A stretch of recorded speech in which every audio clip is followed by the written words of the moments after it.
SIR নিয়ে সব থেকে বড় বিতর্ক, যেখানে এসআইআর দেখা গেল দিন কয়েক আগেই, যেখানে দেখানো হয়েছিল 1208টি বুথে, যেখানে কিনা কোনো রকম কোনো কোনো মৃত ভোটার পাওয়া যায়নি।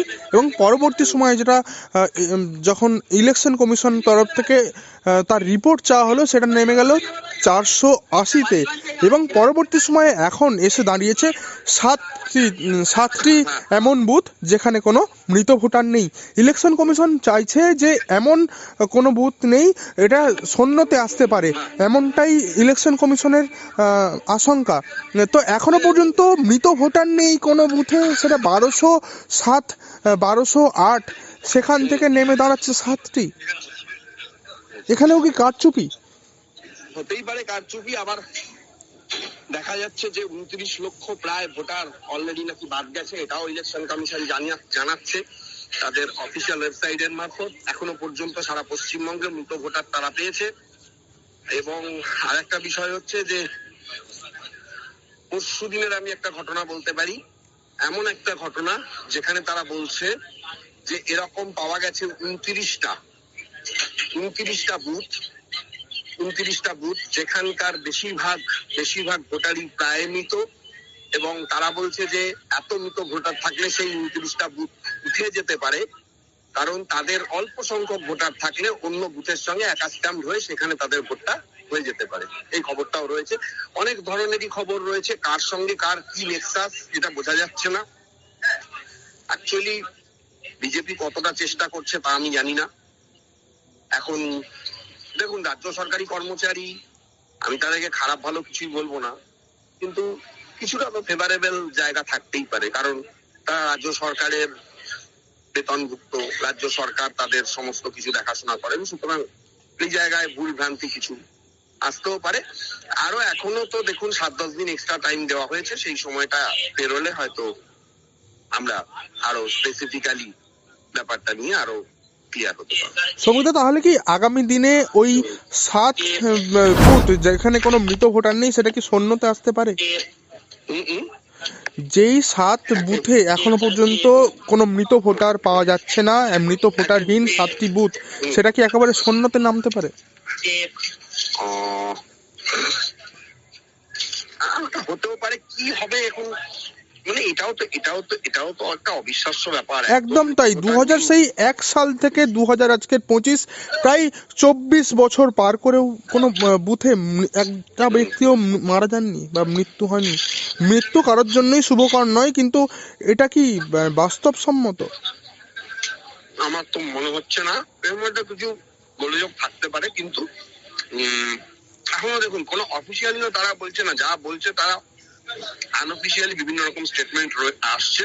অফিসিয়ালি স্টেটমেন্ট না এলে বলা যাবে না। এবং আপনারা দেখেছিলেন যে বিহার এসআইআর এর পর সুপ্রিম কোর্টে 9 করে অন্তত প্রায় 50-60টা মামলা হয়েছিল। অলরেডি ক্যালকাটা হাইকোর্টে একটা মামলা হয়েছে। আমার ধারণা যে এই গড়বড়গুলো নিয়ে আবারও মামলা মোকদ্দমা হবে এবং তারপরে সবিতা, শুভেন্দু অধিকারী কিছুদিন আগে সেন্ট্রাল যে ইলেকশন কমিশন যে দপ্তর, সেখানে গিয়ে তিনি বলেছিলেন যে কয়েকটি দিনের, যে লাস্ট 3 দিনের যে যতগুলো এমুনারেশন ফর্ম জমা পড়েছে সেইগুলো ফেক এবং সেইগুলোর কোনো অস্তিত্ব নেই, এগুলো চাপ দিয়ে অতিরিক্তভাবে তোলা হয়েছে। তাহলে কি সেই দিকেই ইঙ্গিত করছিলেন শুভেন্দু অধিকারী?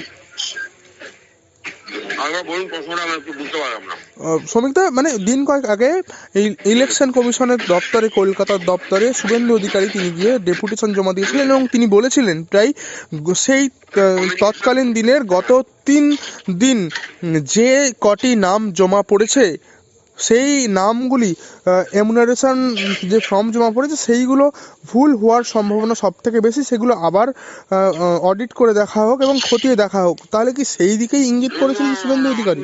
শুভেন্দু অধিকারীর রিসেন্ট যা অ্যাক্টিভিটি, তারপরে ওনার ওই টানা হাত রিক্সা ঢাকা থেকে ওই 1800 টানা হাত রিক্সা এসে কলকাতা দখল করবে, ওই কথাটা বলার পর থেকে তার কথাবার্তার উপর আমার সেরকম একটা বিশ্বাস নেই। উনি বলছেন, কিন্তু বিজেপির সেরকম সংখ্যক বিএলএ কেন যাচ্ছে না? যেখানে বিএলএ যাওয়ার পারমিশন রয়েছে তারা কেন যাচ্ছে না? তাহলে কিসের ওপর ভিত্তি করে উনি বলছেন সেটাও সাংবাদিকদের প্রশ্ন করা উচিত ছিল। তবে কিছু কিছু তো আছেই, এবং যখন এটাও তো মানতে হবে যে এফআইআর হওয়ার পরে যে ভোট হয়েছে বিহারে, সেখানে ভোটার সংখ্যা বাদ গেছে, বাদ যাওয়ার পরও ভোটের পার্সেন্টেজ বেড়েছে, এবং এই বিষয়ে তার মতামত কি সেটাও জানার দরকার রয়েছে।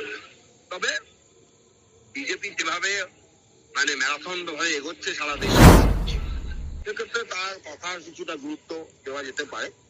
ঠিক। বাট দেখুন, আমি এই 7 দিন বা এই 15 দিন যে এক্সট্রা সময়টা দেওয়া হয়েছে, এই এক্সট্রা সময়টা দেওয়ার পর স্পেসিফিক হিসাব নিকাশ এবং তার উপরে চ্যালেঞ্জ করে যদি কোনো মামলা হয় বা তখন যদি কেউ কিছু বলেন, সেইটাকে অনেক বেশি অ্যাকসেপ্টেবল মনে করব।